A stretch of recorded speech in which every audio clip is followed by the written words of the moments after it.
Excelentísimo señor alcalde, miembros de la Corporación Municipal, directiva de la Hermandad de la Santísima Virgen del Favor y Ayuda, directiva de la Hermandad del Santísimo Cristo de la Expiración, reina de las fiestas, damas de honor, señor cura párroco, villascuseros todos, de corazón o de nacimiento, señores y señoras. Una de las primeras cosas que me enseñaron mis padres es que de bien nacidos es ser agradecidos. Así que quisiera comenzar agradeciendo al señor alcalde Cayetano Solana y a todos los miembros de la Corporación Municipal la generosa invitación para estar aquí con vosotros esta noche. Cuando amablemente Cayetano me ofreció ser la pregonera de las fiestas, tras la sorpresa y emoción inicial que supone tal encargo, le hice una pregunta retórica. ¿Qué día es el pregón? Y digo que la pregunta fue retórica, porque cualquier villascusero, aunque sea de adopción, como es mi caso, conoce muy bien la respuesta. El 14 de agosto es el día que todos tenemos grabado en nuestra memoria por ser la víspera de la fiesta de la Virgen del Favor y Ayuda.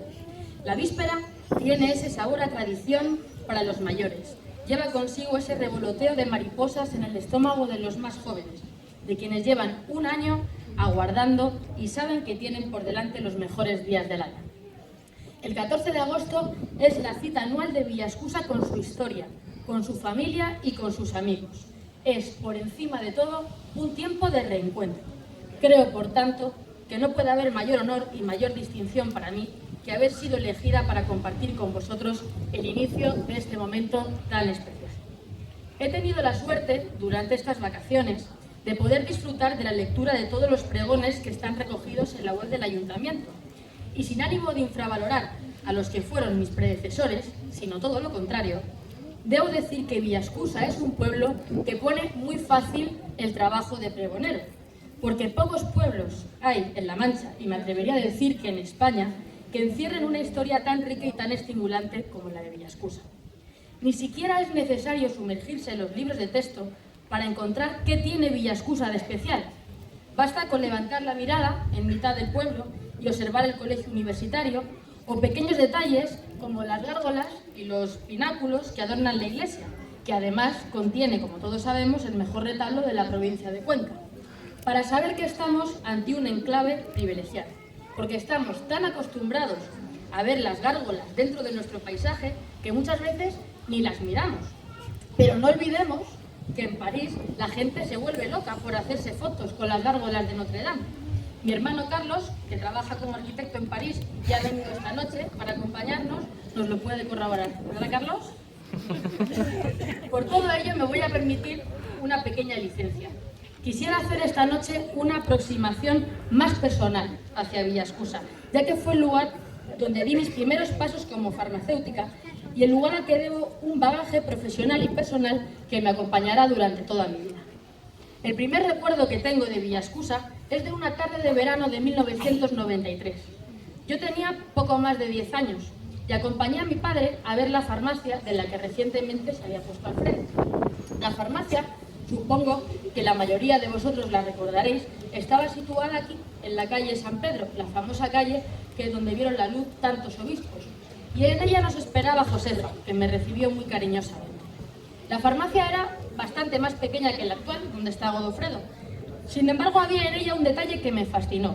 Los medicamentos estaban guardados dentro de una cajonera que se desplazaba de forma lateral, en vez de estar sobre las estanterías, que era como yo estaba acostumbrada a verlos en la farmacia de Belmonte que regentaba mi madre, María Ángeles. Bajo mi mirada de niña de 10 años, aquella cajonera de color calabaza me pareció modernísima.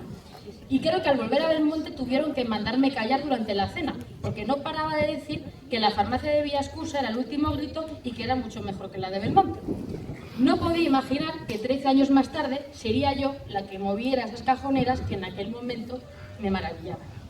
El segundo recuerdo que tengo de Villascusa es de poco después, con la misma edad, al llegar a las fiestas de septiembre. Volví a acompañar a mi padre, pero esta vez para asistir a la procesión del Cristo de la Expiración, acompañada por el regimiento de Saboya número 6. Mientras mi padre me explicaba la historia, la solemnidad de aquel acto me pareció sobrecogedora.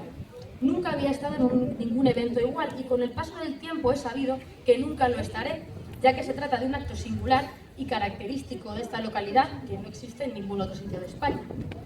Y no puedo dejar de mencionar entre mis recuerdos de verano de infancia las visitas semanales que las acompañaba mi madre a la piscina de Villascusa, ya que ella era la inspectora de sanidad y tenía que supervisar el estado de las aguas.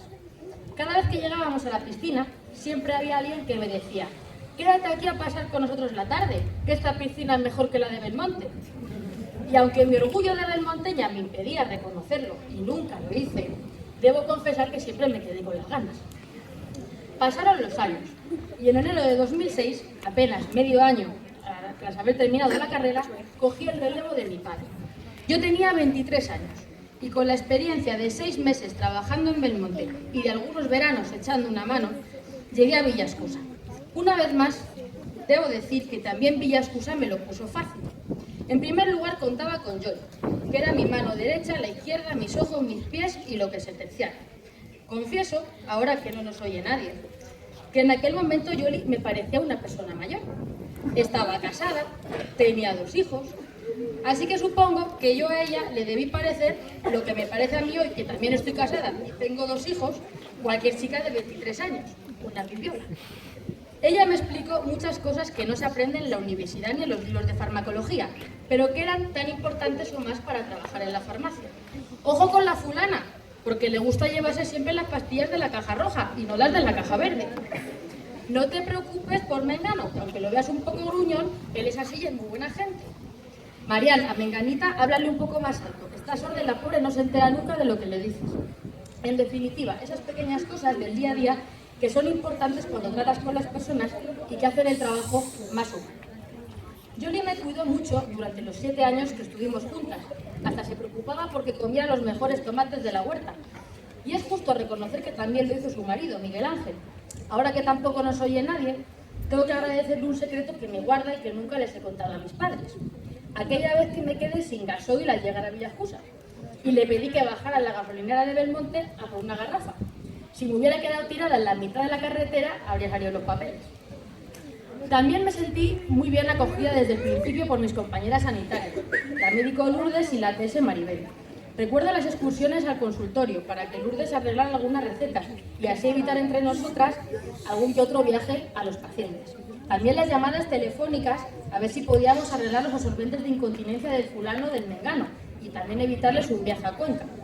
Y es que esta forma de trabajar con el paciente en el centro del sistema, siendo el paciente lo verdaderamente importante y con el entendimiento de los profesionales sanitarios, es algo de lo que más he echado de menos cuando he empezado a trabajar en localidades de mayor tamaño.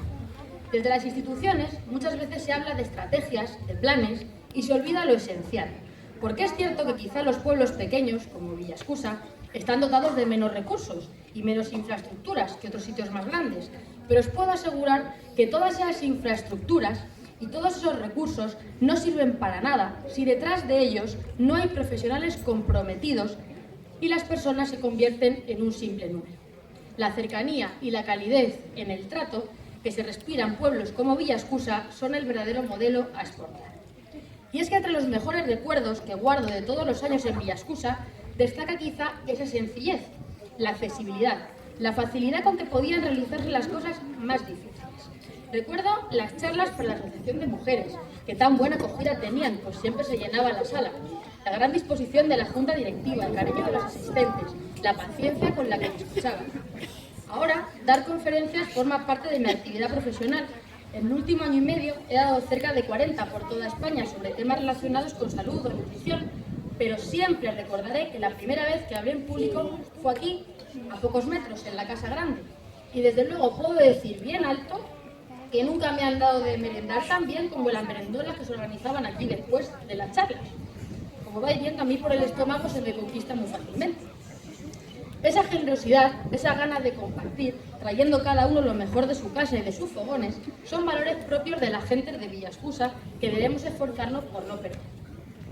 7 años como farmacéutica aquí dan para mucho. En este caso, a mí me dio para escribir un libro sobre anécdotas de farmacia en tono divertido y a la vez amable, cuyos protagonistas son en gran parte la gente de Villascusa. Porque como fruto de esa cercanía y de esa proximidad, a veces también se da pie a numerosas situaciones inverosímiles. No cabe duda de que los señores que ponen los nombres a los medicamentos tienen muy mala idea. Y por ello era normal que un villascusero entrase en la farmacia pidiendo pastillas Manolis en vez de pastillas Manolas. O a lo mejor pedían una caja de Navidul en vez de una caja de Denubil. Había quien pensaba muy a lo grande con el tema de sus gases y pedía un Autorres en vez de un Aerored. Aunque el más difícil todavía llegaba cuando el paciente ni siquiera recordaba el nombre del medicamento. Y entrábamos en el capítulo de las descripciones, como en esta típica conversación de un lunes por la mañana en la farmacia. Deme mis pastillas de la tensión. ¿Y cuáles son? No recuerdo el nombre, pero son blancas y redondas. Como si no hubiera más que unas pastillas blancas y redondas dentro de mis queridas cajoneras. Merece mención aquella madrileña casada con un villascusero que estaba pasando aquí el fin de semana y vino a pedir un termómetro empezado para tomar la temperatura a su hijo. Sí, un termómetro empezado. Para luego devolverlo, porque tenía muchos termómetros en su casa de Madrid y para un día que venía al pueblo no se iba a gastar el dinero en uno nuevo. O aquella señora que era hipertensa, a la que el médico le había dicho que tenía que vigilar la sal en las comidas.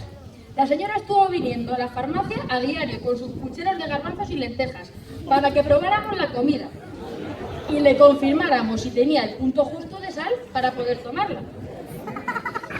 Me quedo con una de mis anécdotas favoritas, la del señor que se comió un supositorio. Un clásico. Y al preguntarle por qué había hecho otra cosa, contestó muy serio: porque en la caja ponía vía rectal y la línea más recta es por la boca, ¿no?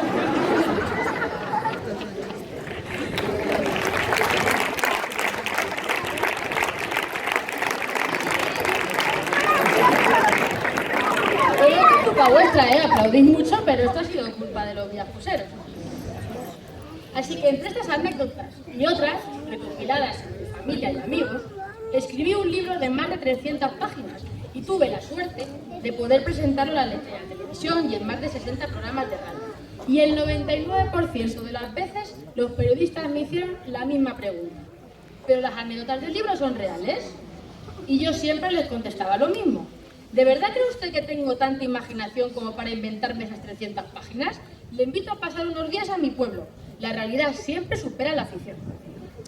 Pero aunque podría estar toda la noche compartiendo más anécdotas con vosotros, yo no he venido aquí para hablar de mi libro, como Umbral, sino de Villascusa y de sus gentes.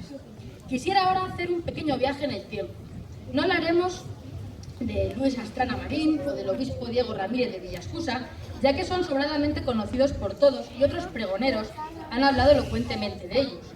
Nosotros solo vamos a viajar 100 años atrás, descubriendo algunos datos curiosos para tener una panorámica de cómo era el día a día en Villascusa y cómo vivían sus gentes a principios de siglo. Cuando empecé a indagar en los papeles antiguos, en el censo electoral de Villascusa de 1901, una de las primeras cosas que me llamó la atención fue que el villascusero más anciano del lugar, a principios de siglo, tenía 79 años. Como curiosidad, se llamaba Sotero Menarviz y también vivía aquí, en la calle San Pedro. Y lo digo así entre comillas, porque como prueba de que realmente hoy las ciencias adelantan que es una barbaridad, ahora mismo, hoy en Villascusa de Haro, viven 33 hombres y 50 mujeres mayores de 80 años. Me van a disculpar que barra un poco para casa, pero podríamos pensar que tal vez la simvastatina para el colesterol y la enalapril para la tensión quizás tengan algo que ver en el aumento de la esperanza de vida. Bueno, siempre y cuando sean las pastillas de la caja roja y sean blancas y redondas, ya sabemos. De los 129 villascuseros registrados en el censo electoral, porque en aquella época solo figuraban los varones mayores de 25 años, el 40% no sabía leer ni escribir. Aunque hoy nos parezca un porcentaje muy elevado, en realidad Villascusa mejoraba mucho la media de analfabetismo de la población española, que era del 56%. Y aunque negaré haber dicho esto, también mejoraba la media de los vecinos belmonteños, que era del 46%. Como corresponde a cualquier pueblo manchego de la época, el campo ocupaba el grueso de la actividad profesional. Había en Villascusa 67 labradores, 35 jornaleros y 8 pastores. Dentro de lo que podríamos llamar sector servicios, había 2 zapateros, un comerciante y un mesonero. Resultan llamativas algunas profesiones algunas que ya no existen, a la que también se dedicaban nuestros paisanos. Había 2 molineros, un mayordomo, un campanero y 3 agentes. Los agentes eran entonces intermediarios comerciales entre la producción del campo y los compradores. También había 2 carreteros, una profesión artesanal que desapareció en Castilla con la llegada de la mecanización de las tareas agrícolas. Pero sin duda, el más curioso de los oficios que había en Villaescusa era el de peatón. El peatón de Villaescusa de Haro era un señor de 47 años llamado Francisco Torralba Carrasco, que vivía en la calle Llana. En realidad, tras una pequeña investigación, descubrí que el censo electoral por peatón se refería al oficio de peatón de correo. Era un oficio frecuente en pequeños núcleos urbanos a principios del siglo XX, y las tareas básicas eran la recogida de correspondencia para la expedición y reparto a los barrios o las fincas que había asignados. Solían hacerlo a pie y de ahí el nombre de peatón, y a veces en bicicleta. En 1901 había solo 14 calles en Villaescusa de Haro, y aquí se hace notable el aumento de extensión y población, ya que hoy en el pueblo cuenta con 46 calles. De las 14 antiguas calles, solo 3 mantienen su nombre. Son el núcleo formado por las paralelas Santa Lucía y San Pedro, que se cortan por San Marcos. En estas 3 calles vivía aproximadamente la mitad de los habitantes del pueblo, y el resto se concentraba en calles de nombres que ya han desaparecido, como la calle Llana, Peñas o Empedrada. Perduran también algunos de los apellidos más populares de la época y que estoy segura que os van a resultar muy familiares. En Villaescusa había entonces 12 hombres apellidados Lopezosa, 10 Martínez, 7 Mena, 7 Millán, 4 Arjona y 3 Cañabate. Aunque en el año 1901 Francisco era el nombre que ganaba por goleada, con 12 censados le seguía de cerca Julián, probablemente pues el patrón de la provincia de Cuenca. Juan y José tampoco andaban a la zaga, con 7 censados cada uno. Hoy en día, Francisco, ni Juan ni José se cuelan en el top 10 de los nombres más puestos en Cuenca. Como curiosidad, el nombre más puesto en Castilla-La Mancha en 2015 ha sido Hugo, seguido de Daniel y Alejandro. Y para las niñas el clásico María sigue siendo imbatible, seguido por Lucía y Paula. Más complicado sería que hoy perdurasen algunos de los nombres que se encuentran en el censo de 1901. Había villaescuseros llamados Melitón, Fausto, Toribio, Servando o Evangelista. Y todavía hay nombres más singulares, como Eutasio, Sotero, Sinforoso o Fructuoso. Quién sabe si con el ir y venir de las modas, quizá alguno de estos nombres vuelva a ser tendencia en Villaescusa en el futuro. Como les decía al principio del pregón, mis padres me enseñaron que de bien nacidos es ser agradecidos. Y quisiera terminar dando las gracias al pueblo de Villaescusa por haberme hecho sentir como mi propia casa y por haberme ayudado, sin saberlo, a dar el salto hacia otros derroteros profesionales. Me explico. Un día, mientras estaba en la farmacia, aquí a unos metros, mirando a través del escaparate, me di cuenta de que por delante de la farmacia podían pasar un máximo de 600 personas, quizá 1000 en un día grande como hoy por ser las fiestas. Entonces entré en el despacho, vi el ordenador y me di cuenta de que mediante internet y las redes sociales tenía la posibilidad de abrir una página web y de llegar a mucha más gente. Podía aprovechar mi experiencia en la farmacia y montar un escaparate virtual para intentar que el consejo que yo daba en el mostrador de Villaescusa pudiera llegar a personas que estaban en otro lugar del mundo. De este modo, quizá podría ganarle alguna batalla al famoso Dr. Google. Y así lo hice.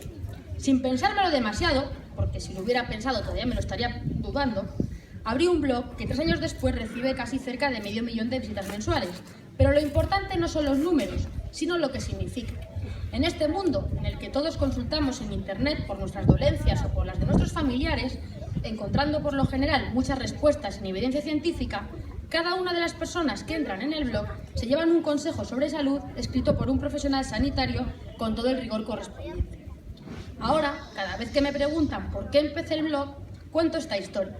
Porque la gente piensa que los proyectos en internet se gestan en parques empresariales dentro de oficinas de diseño dotadas con los últimos avances tecnológicos. Pero yo sé que se puede construir un proyecto desde la rebotica de un pueblo de 500 habitantes y con las cajoneras de color calabaza de 1990 de telón de fondo. Porque el mundo está cambiando. Porque internet nos abre la puerta a un mundo de posibilidades que antes no podíamos imaginar. Y porque precisamente en los pueblos más pequeños donde la vida lleva un ritmo más tranquilo y sosegado, tenemos cierta ventaja para aprovecharnos de ello. Quiero dedicar mis últimas palabras a los jóvenes representados por la bellísima reina Ariana y por las damas de honor de las fiestas. Sabed que ser de Villaescusa de Haro es un orgullo, pero no solo por pertenecer a un pueblo con historia, sino también a un pueblo con futuro.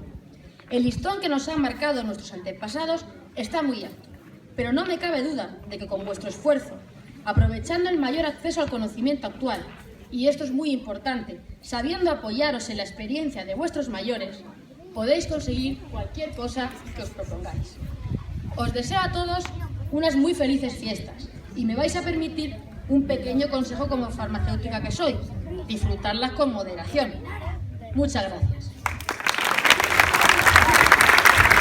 ¡Viva la Virgen del Favor y Ayuda! ¡Viva el Santísimo Cristo de la Expiración! ¡Viva Villaescusa de Haro y viva su gente!